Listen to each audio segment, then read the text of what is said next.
أتل ما أوحي إليك من الكتاب وأقم الصلاة إن الصلاة تنهى عن الفحشاء والمنكر ولذكر الله أكبر والله يعلم ما تصنعون ولا تجادلوا أهل الكتاب إلا بالتي هي أحسن إلا الذين ظلموا منهم وقولوا آمنا بالذي أنزل إلينا وأنزل إليكم وإلهنا وإلهكم واحد ونحن له مسلمون وكذلك أنزلنا إليك الكتاب فالذين آتيناهم الكتاب يؤمنون به ومن هؤلاء من يؤمن به وما يجحد بآياتنا إلا الكافرون وما كنت تتلو من قبله من كتاب ولا تخطه بيمينك إذا لارتاب المبطلون بل هو آيات بينات في صدور الذين أوتوا العلم وما يجحد بآياتنا إلا الظالمون وقالوا لولا أنزل عليه آيات من ربه قل إنما الآيات عند الله وإنما أنا نذير مبين أولم يكفهم أنا أنزلنا عليك الكتاب يتلى عليهم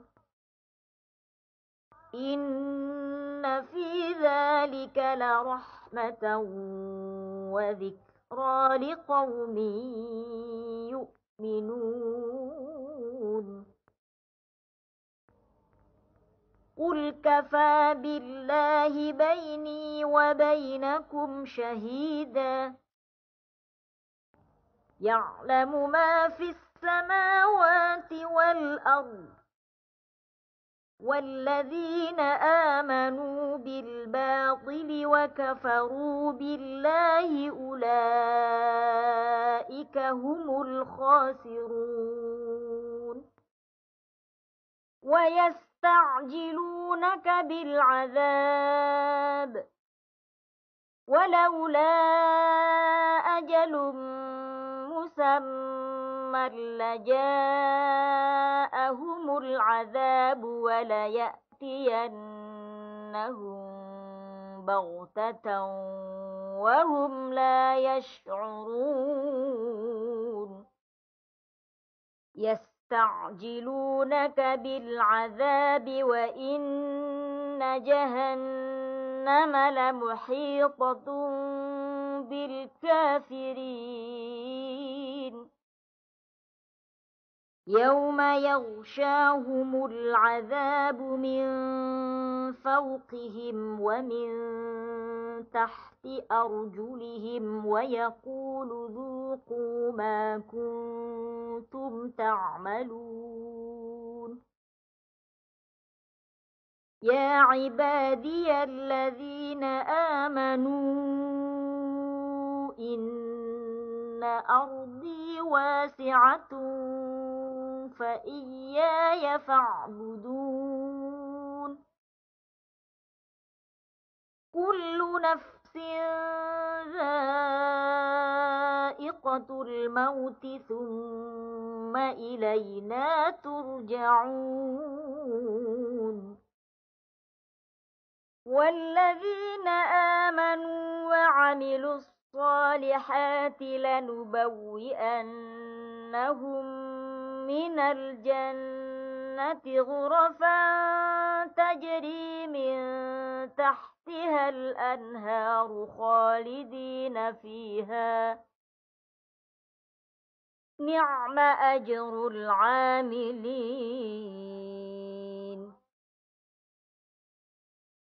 الذين صبروا وعلى ربهم يتوكلون وكأي من دابة لا تحمل رزقها الله يرزقها وإياكم وهو السميع العليم ولئن سألتهم من خلق السماوات والأرض وسخر الشمس والقمر ليقولن الله فأنى يؤفكون الله يبسط الرزق لمن يشاء من عباده ويقدر له إن الله بكل شيء عليم ولئن سألتهم من نزل من السماء ماء فأحيا به الأرض من بعد موتها ليقولن الله قل الحمد لله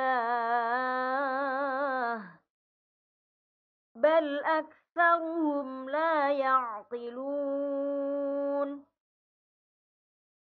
وما هذه الحياة الدنيا إلا لهو ولعب وإن الدار الآخرة لهي الحيوان لو كانوا يعلمون فإذا ركبوا في الفلك دعوا الله مخلصين له الدين فلما نجاهم إلى البر إذا هم يشركون ليكفروا بما آتيناهم وليتمتعوا فسوف يعلمون أولم يروا أنا جعلنا حرما آمنا ويتخطف الناس من حولهم أفبالباطل يؤمنون وبنعمة الله يكفرون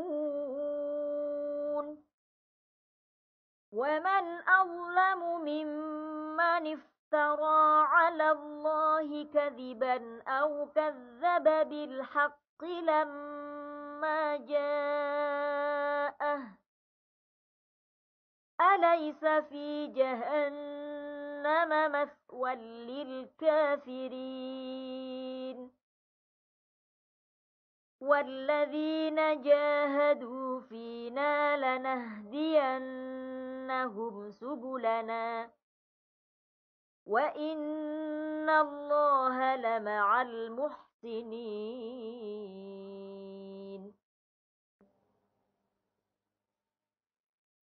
بسم الله الرحمن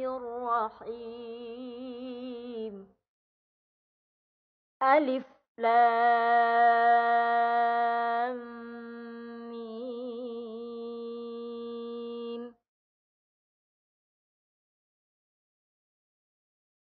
غلبت الروم في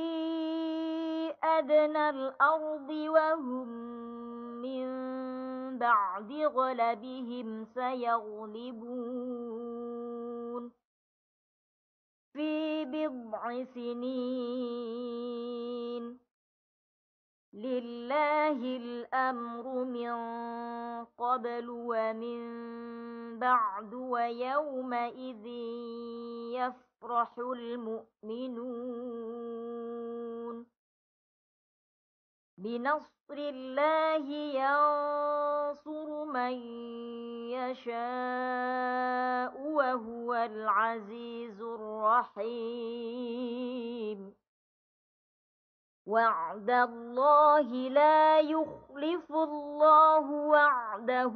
ولكن أكثر الناس لا يعلمون. يعلمون ظاهرا من الحياة الدنيا وهم عن الآخرة هم غافلون. أولم يتفكروا في أنفسهم ما خلق الله السماوات والأرض وما بينهما إلا بالحق وأجل مسمى وإن كثيرا من الناس بلقاء ربهم لكافرون. أولم يسيروا في الأرض فينظروا كيف كان عاقبة الذين من قبلهم كانوا أشد منهم قوة وأثاروا الأرض وعمروها أكثر مما عمروها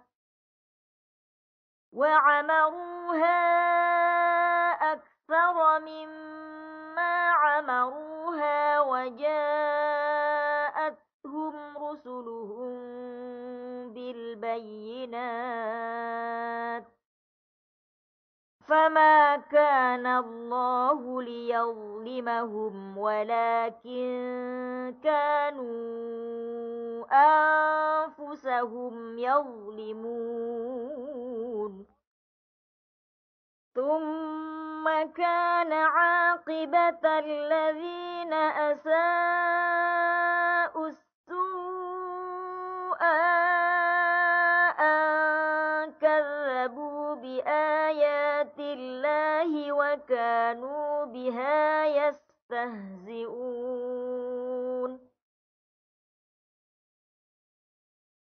الله يبدأ الخلق ثم يعيده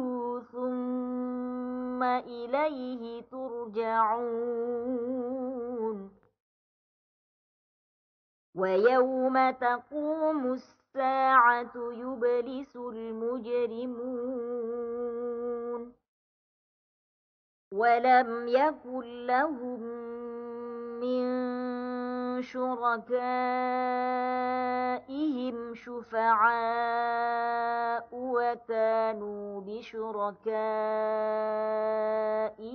كافرين. ويوم تقوم الساعة يومئذ يتفرقون فأما الذين آمنوا وعملوا الصالحات فهم في روضة يحبرون وأما الذين كفروا وكذبوا بآياتنا ولقاء الآخرة فأولئك في العذاب محضرون فسبحان الله حين تمسون وحين تصبحون وله الحمد في السماوات والأرض وعشيا وحين تظهرون يخرج الحي من الميت ويخرج الميت من الحي ويحيي الأرض بعد موتها وكذلك تخرجون ومن آياته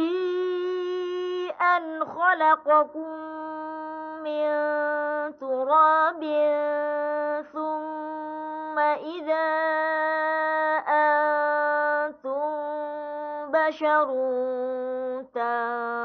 تنتشرون ومن آياته أن خلق لكم من أنفسكم أزواجا لتسكنوا إليها وجعل بينكم مودة ورحمة إن في ذلك لآيات لقوم يتفكرون ومن آياته خلق السماوات والأرض واختلاف ألسنتكم وألوانكم إن في ذلك لآيات للعالمين ومن آياته منامكم بالليل والنهار وابتغاؤكم من فضله إن في ذلك لآيات لقوم يسمعون ومن آياته يريكم البرق خوفا وطمعا وينزل من السماء ماء فيحيي به الأرض بعد موتها إن في ذلك لآيات لقوم يعقلون ومن آياته أن تقوم السماء والأرض بأمره ثم إذا دعاكم دعوة من الأرض إذا أنتم تخرجون وله من في السماوات والأرض كل له قانتون وهو الذي يبدأ الخلق ثم يعيده وهو أهون عليه وله المثل الأعلى في السماوات والأرض وهو العزيز الحكيم. ضرب لكم مثلا من أنفسكم، هل لكم مما ملكت أيمانكم من شركاء فيما رزقناكم فأنتم فيه سواء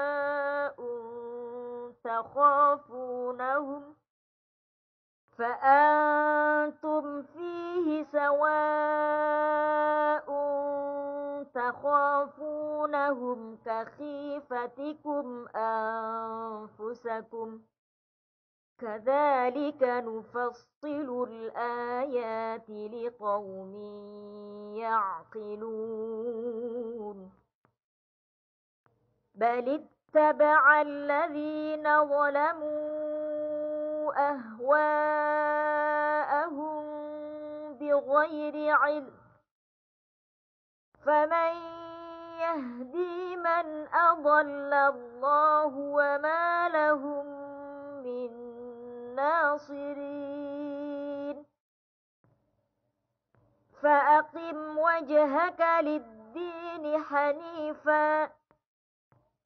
فطرة الله التي فطر الناس عليها لا تبديل لخلق الله، ذلك الدين القيم ولكن أكثر الناس لا يعلمون. منيبين إليه واتقوه وأقيموا الصلاة ولا تكونوا من المشركين من الذين فرقوا دينهم وكانوا شيعا كل حزب بما لديهم فرحون.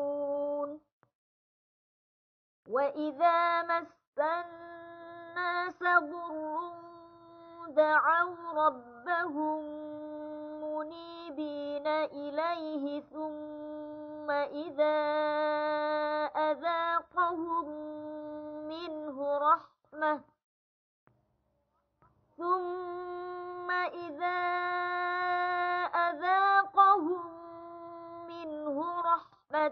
إذا فريق منهم بربهم يشركون ليكفروا بما آتيناهم فتمتعوا فسوف تعلمون. أم أنزلنا عليهم سلطانا فهو يتكلم بما كانوا به يشركون. وإذا أذقنا الناس رحمة فرحوا بها وإن تصبهم سيئة بما قدمت أيديهم إذا هم يقنطون. أولم يروا أن الله يبسط الرزق لمن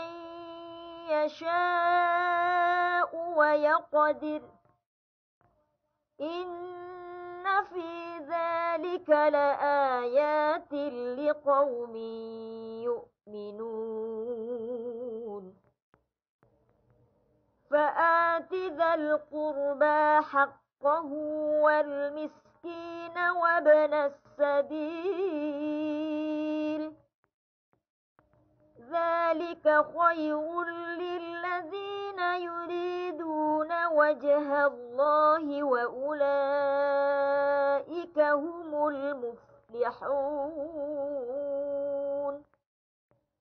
وما آتيتم من ربا ليربو في أموال الناس فلا يربو عند الله، وما آتيتم من زكاة تريدون وجه الله فأولئك هم المضعفون.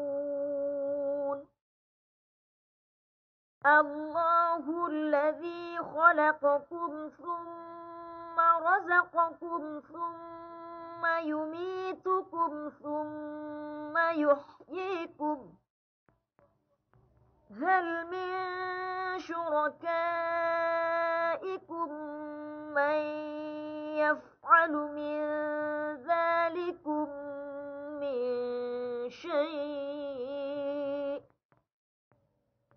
سبحانه وتعالى عما يشركون. ظهر الفساد في البر والبحر بما كسبت أيدي الناس ليذيقهم بعض الذي عملوا لعلهم يرجعون. قل سيروا في الأرض فانظروا كيف كان عاقبة الذين من قبل، كان أكثرهم مشركين. فأقم وجهك للدين القيم من قبل أن يأتي يوم لا مرد له من الله يومئذ يصدعون. من كفر فعليه كفره ومن عمل صالحا فلأنفسهم يمهدون. ليجزي الذين آمنوا وعملوا الصالحات من فضله، إنه لا يحب الكافرين. ومن آياته أن يرسل الرياح مبشرات وليذيقكم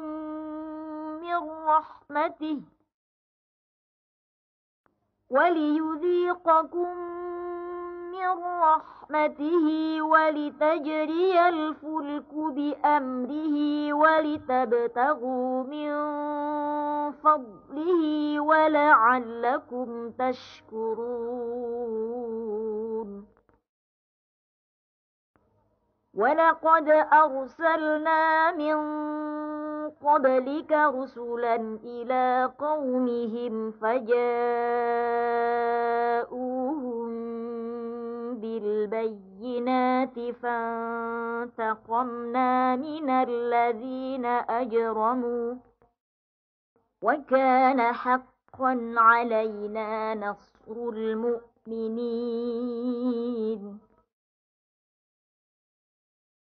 الله الذي يرسل الرياح فتثير سحابا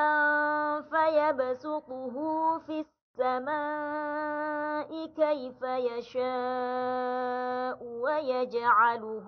كسفا فترى الودق يخرج من خلاله فإذا أصاب به من يشاء من عباده إذا هم يستبشرون.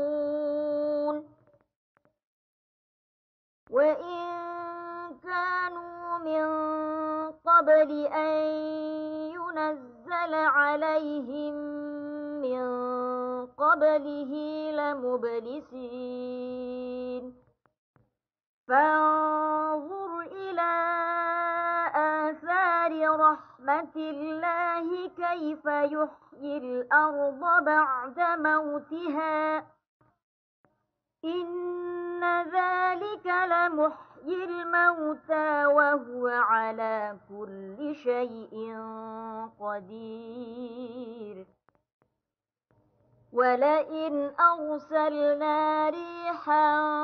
فرأوه مصفرا لظلوا من بعده يكفرون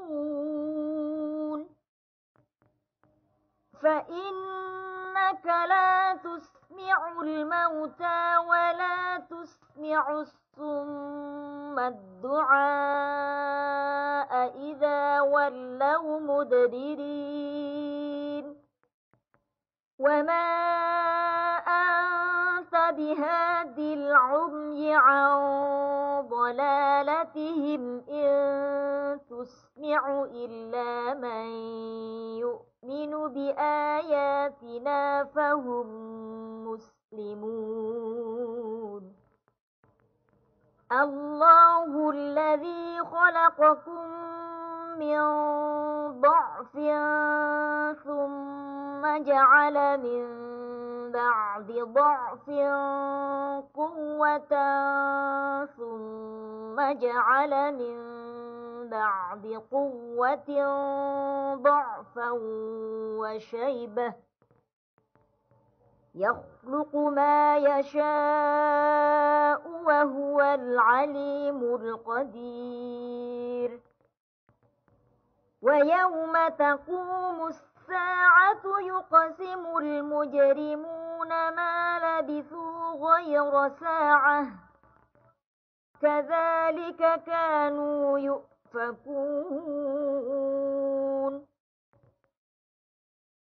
وقال الذين أوتوا العلم والإيمان لقد لبثتم في كتاب الله إلى يوم البعث فهذا يوم البعث ولكنكم كنتم لا تعلمون فيومئذ لا ينفع الذين ظلموا معذرتهم ولا هم يستعتبون ولقد ضربنا للناس في هذا القرآن من كل مثل ولئن جئتهم بآية ليقولن الذين كفروا إن أنتم إلا مبطلون كذلك يطبع الله على قلوب الذين لا يعلمون فاصبر إن وعد الله حق ولا يستخفنك الذين لا يوقنون بسم الله الرحمن الرحيم ألف لام ميم تلك آيات الكتاب الحكيم هدى ورحمة للمحسنين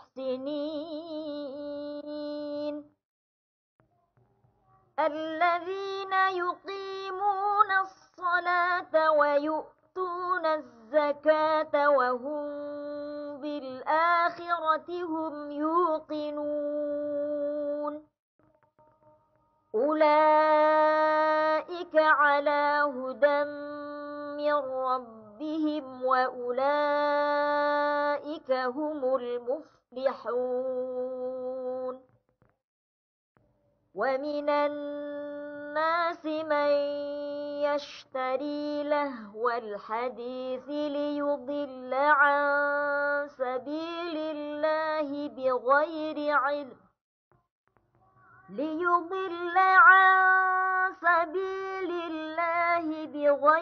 علم ويتخذها هزوا أولئك لهم عذاب مهين وإذا تتلى عليه آياتنا ولى مستكبرا كأن لم يسمعها كأن في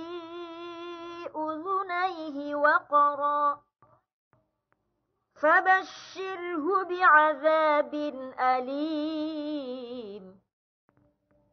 إن الذين آمنوا وعملوا الصالحات لهم جنات النعيم خالدين فيها وعد الله حقا وهو العزيز الحكيم خلق السماوات بغير عمد ترونها وألقى في الأرض رواسي أن تميد بكم وبث فيها من كل دابة وأنزلنا من السماء ماء فأنبتنا فيها من كل زوج كريم هذا خلق الله فأروني ماذا خلق الذين من دونه بل الظالمون في ضلال مبين ولقد آتينا لقمان الحكمة أن اشكر لله ومن يشكر فإنما يشكر لنفسه ومن كفر فإن الله غني حميد وإذ قال لقمان لابنه وهو يعظه يا بني لا تشرك بالله إن الشرك لظلم عظيم ووصينا الإنسان بوالديه حملته أمه وهنا على وهن وفصاله في عامين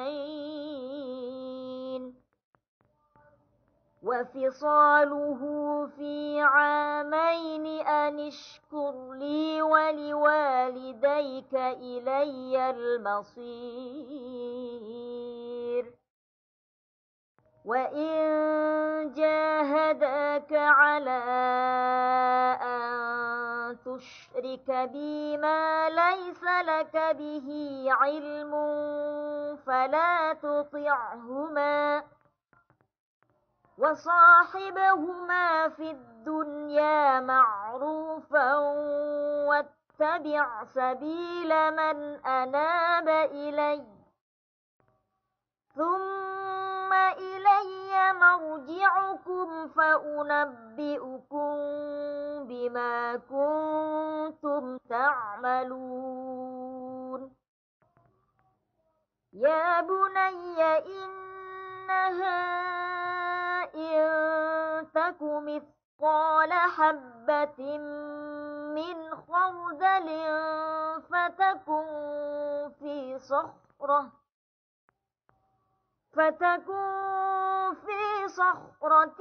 أو في السماوات أو في الأرض يأت بها الله إن الله لطيف خبير يا بني أقم الصلاة وأمر بالمعروف وانه عن المنكر واصبر على ما أصابك إن ذلك من عزم الأمور ولا تصعر خدك للناس ولا تمش في الأرض مرحا إن الله لا يحب كل مختال فخور واقصد في مشيك واغضض من صوتك إن أنكر الأصوات لصوت الحمير ألم تروا أن الله سخر لكم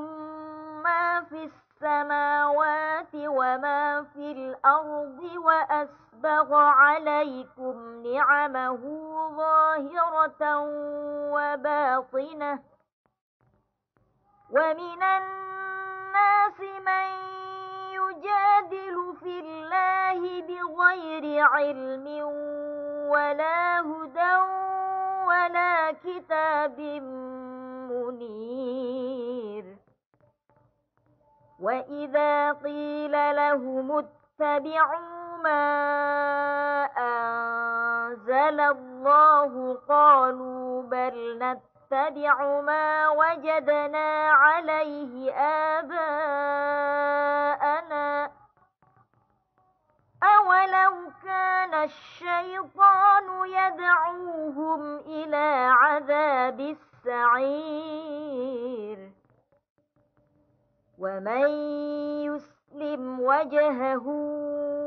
إلى الله وهو محسن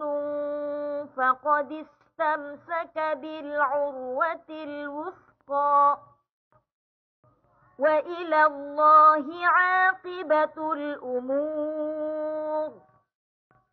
ومن كفر فلا يحزنك كفره إلينا مرجعهم فننبئهم بما عملوا إن الله عليم بذات الصدور نمتعهم قليلا ثم نضطرهم إلى عذاب غليظ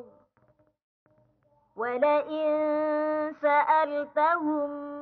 من خلق السماوات والأرض ليقولن الله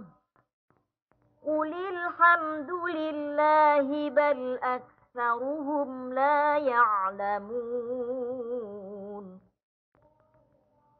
لله ما في السماوات والأرض إن الله هو الغني الحميد ولو أن ما في الأرض من شجرة أقلام والبحر يمده من بعده 7 أبحر ما نفدت كلمات الله إن الله عزيز حكيم ما خلقكم ولا بعثكم إلا كنفس واحدة إن الله سميع بصير ألم تر أن الله يولج الليل في النهار ويولج النهار في الليل وسخر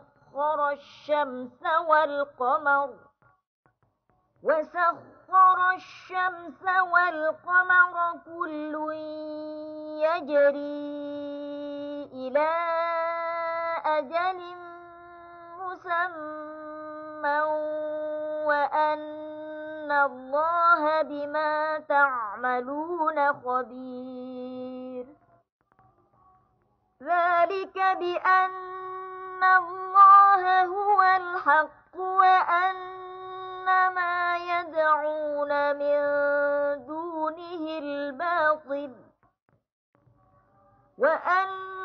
ما يدعون من دونه الباطل وأن الله هو العلي الكبير ألم تر أن الفلك تجري في البحر بنعمة الله ليريكم من آياته إن في ذلك لآيات لكل صبار شكور وإذا غشيهم موج كالظلل دعوا الله مخلصين له الدين فلما نجاهم إلى البر فمنهم مقتصد وما يجحد بآياتنا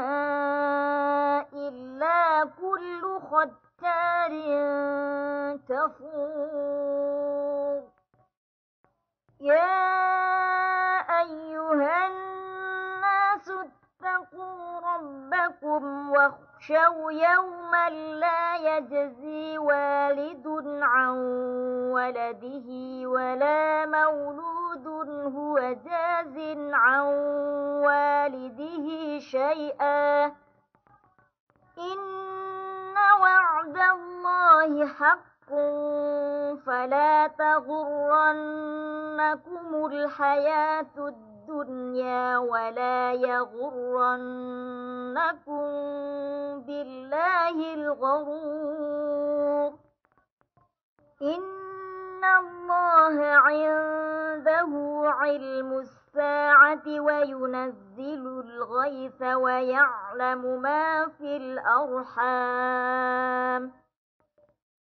وما تدري نفس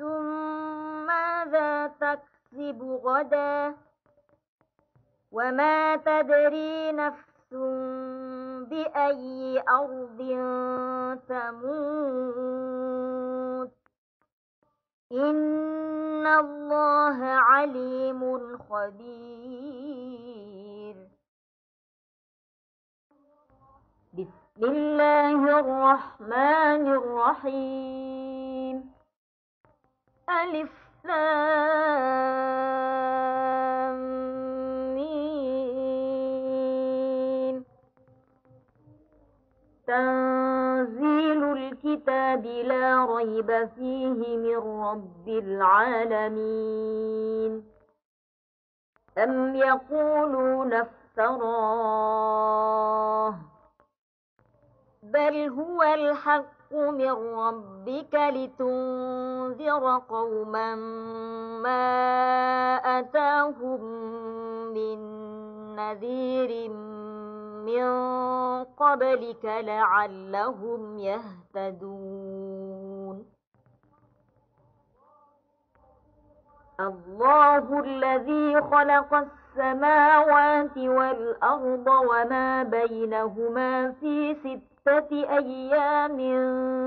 ثم استوى على العرش ما لكم من دونه من ولي ولا شفيع أفلا تتذكرون يدبر الأمر من السماء إلى الأرض ثم يعرج إليه في يوم كان مقداره 1000 سنة مما تعدون ذلك عالم الغيب والشهادة العزيز الرحيم الذي أحسن كل شيء خلقه وبدأ خلق الإنسان من طين ثم جعل نسله من سلالة من ماء مهين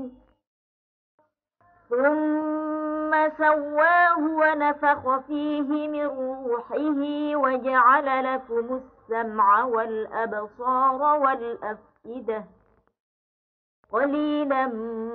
ما تشكرون وقالوا أإذا ضللنا في الأرض أإنا لفي خلق جديد بل هم بلقاء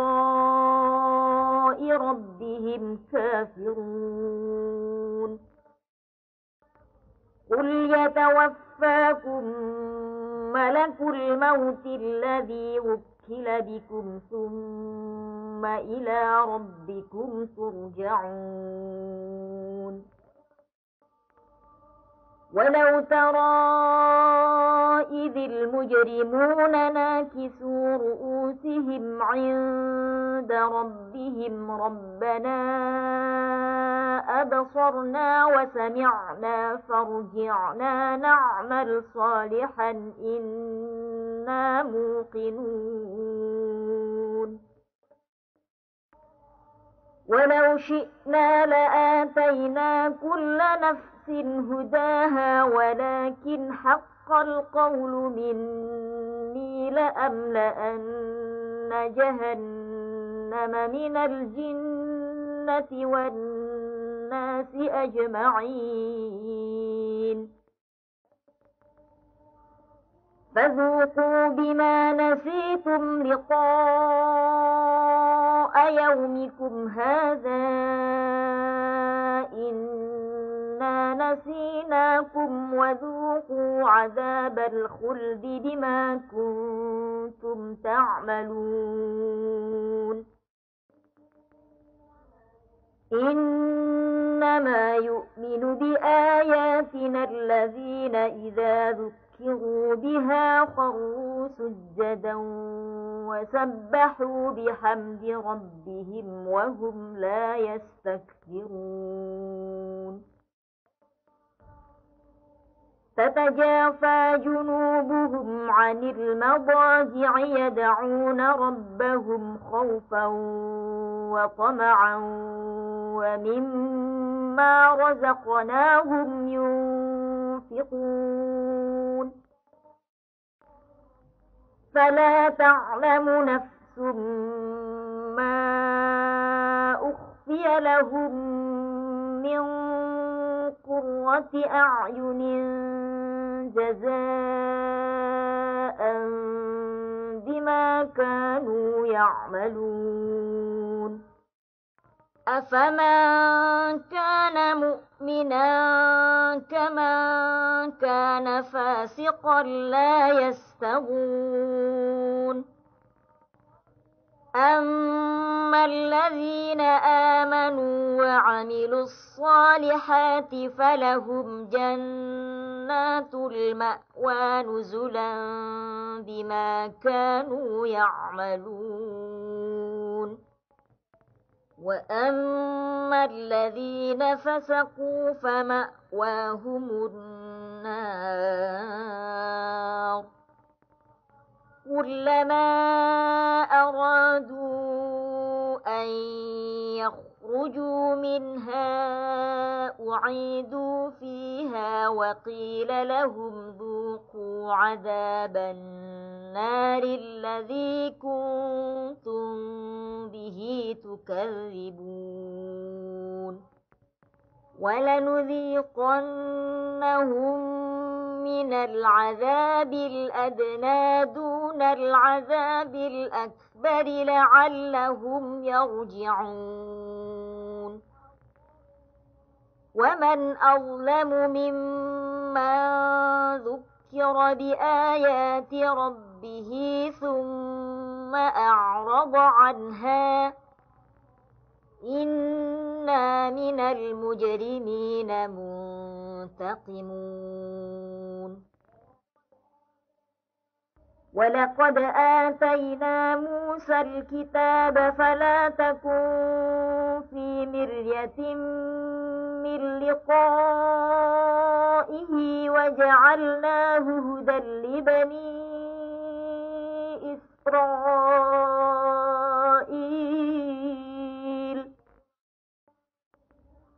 وجعلنا منهم أئمة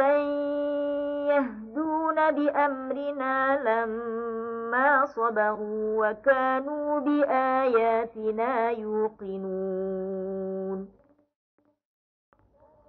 إن ربك هو يفصل بينهم يوم القيامة فيما كانوا فيه يختلفون أولم يهد لهم كم أهلكنا من قبلهم من القرون يمشون في مساكنهم إن في ذلك لآيات أفلا يسمعون أولم يروا أنا نسوق الماء إلى الأرض الجرز فنخرج به زرعا تأكل منه أنعامهم وأنفسهم أفلا يبصرون ويقولون متى هذا الفتح إن كنتم صادقين قل يوم الفتح لا ينفع الذين كفروا إيمانهم ولا هم ينظرون فأعرض عنهم وانتظر إنهم منتظرون بسم الله الرحمن الرحيم يا أيها النبي اتق الله ولا تطع الكافرين والمنافقين إن الله كان عليما حكيما واتبع ما يوحى إليك من ربك إن الله كان بما تعملون خبيرا وتوكل على الله وكفى بالله وكيلا ما جعل الله لرجل من قلبين في جوفه وما جعل أزواجكم اللائي تظاهرون منهن أمهاتكم وما جعل أدعياءكم أبناءكم ذلكم قولكم بأفواهكم والله يقول الحق وهو يهدي السبيل ادعوهم لآبائهم هو أقسط عند الله فإن لم تعلموا آباءهم فإخوانكم في الدين ومواليكم وليس عليكم جناح فيما أخطأتم به ولكن ما تعمدت قلوبكم وكان الله غفورا رحيما. النبي أولى بالمؤمنين من أنفسهم وأزواجه أمهاتهم وأولو الأرحام بعضهم أولى ببعض في كتاب الله من المؤمنين والمهاجرين إلا أن تفعلوا إلى أوليائكم معروفا كان ذلك في الكتاب مسطورا. وإذ أخذنا من النبيين ميثاقهم ومنك ومن نوح وإبراهيم وموسى وعيسى بن مريم وأخذنا منهم ميثاقا غليظا ليسأل الصادقين عن صدقهم وأعد للكافرين عذابا أليما. يا أيها الذين آمنوا اذكروا نعمة الله عليكم إذ جاءتكم جنود فأرسلنا عليهم ريحا وجنودا لم تروها وكان الله بما تعملون بصيرا. إذ جاءوكم من فوقكم ومن أسفل منكم وإذ زاغت الأبصار وبلغت القلوب الحناجر وتظنون بالله الظنونا هنالك ابتلي المؤمنون وزلزلوا زلزالا شديدا. وإذ يقول المنافقون والذين في قلوبهم مرض ما وعدنا الله ورسوله إلا غرورا. وإذ قالت طائفة منهم يا أهل يثرب لا مقام لكم فارجعوا ويستأذن فريق منهم النبي يقولون إن بيوتنا عورة وما هي بعورة إن يريدون إلا فرارا ولو دخلت عليهم من أقطارها ثم سئلوا الفتنة لآتوها وما تلبثوا بها إلا يسيرا. ولقد كانوا عاهدوا الله من قبل لا يولون الأدبار وكان عهد الله مسؤولا. قل لن ينفعكم الفرار إن فررتم من الموت أو القتل وإذا لا تمتعون إلا قليلا. قل من ذا الذي يعصمكم من الله إن أراد بكم سوءا أو أراد بكم رحمة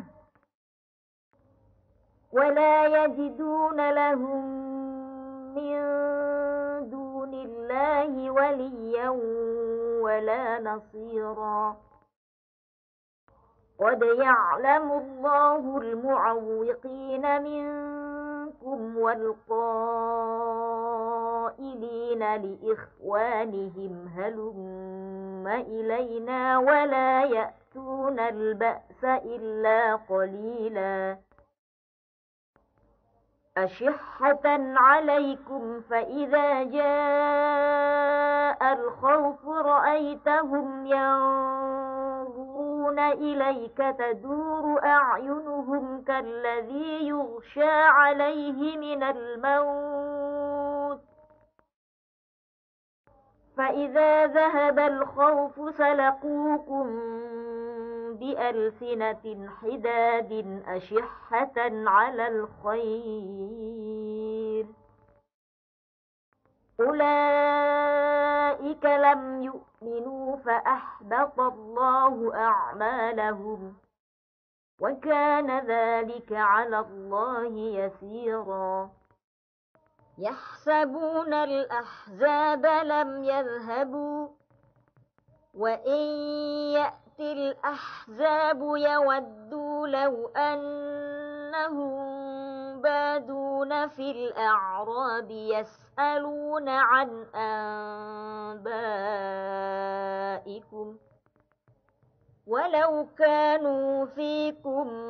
ما قاتلوا إلا قليلا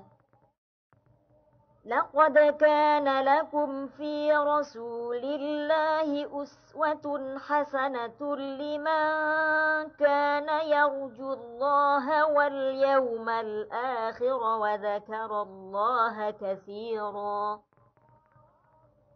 ولما رأى المؤمنون الأحزاب قالوا هذا ما وعدنا الله ورسوله وصدق الله ورسوله وما زادهم إلا إيمانا وتسليما من المؤمنين رجال صدقوا ما عاهدوا الله عليه فمنهم من قضى نحبه ومنهم من ينتظر وما بدلوا تبديلا ليجزي الله الصادقين بصدقهم ويعذب المنافقين إن شاء أو يتوب عليهم إن الله كان غفورا رحيما ورد الله الذين كفروا بغيظهم لم ينالوا خيرا وكفى الله المؤمنين القتال وكان الله قويا عزيزا وأنزل الذين ظاهروهم من أهل الكتاب من صياصيهم وقذف في قلوبهم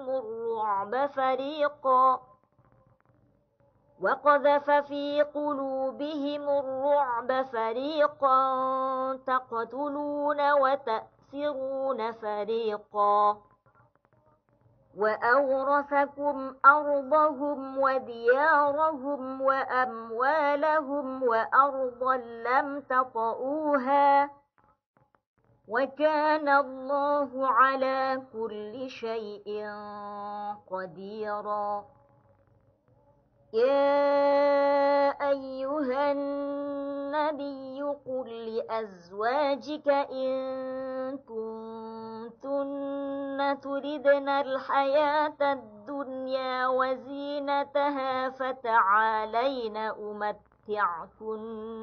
وأسرحكن سراحا جميلا وإن كنتن تردن الله ورسوله والدار الآخرة فإن الله أعد للمحسنات منكن أجرا عظيما يا نساء النبي من يأت منكن بفاحشة مبينة يضاعف لها العذاب ضعفين وكان ذلك على الله يسيرا